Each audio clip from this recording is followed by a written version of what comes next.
एक बार शादी के बाद पहली बार मैके आई बेटी जब वापस ससुराल जाने लगी तो माँ बाप ने उसे बहुत से तोहफे तोआइफ दिए, जिसमें बाप ने बेटी को एक अगरबत्ती का पैकेट भी दिया और उससे कहा कि बेटी तुम जब भी नमाज पढ़ो या दुआ करो तो इस अगरबत्ती को ज़रूर जला लेना।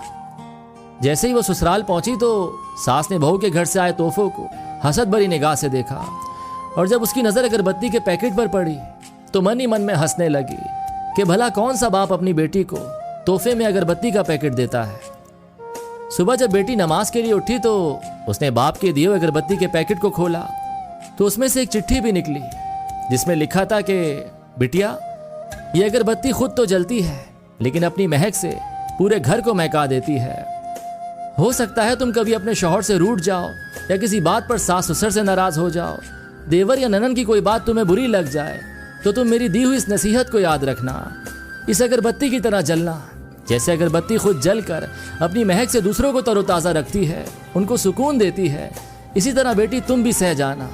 अपने ससुराल को महका समझकर अपने अच्छे रवैये और खुश इखलाकी से उनके घर के सुकून की वजह बन जाना। ये पढ़कर बेटी फूट फूट कर रोने लगी तो उसका शौहर और सास ससुर भी वहां पहुंच गए और पूछने लगे कि क्या हुआ। तो बहू ने वो चिट्ठी अपने शौहर को दे दी। जब शौहर ने चिट्ठी को पढ़ा तो सबकी आंखों में आंसू आ गए। सास ने अपनी बहू को गले से लगा लिया और अपने बेटे से कहा कि इस चिट्ठी को फ्रेम करा लाओ। ये चिट्ठी किसी बाप का अपनी बेटी को दिया हुआ अनमोल तोहफा है।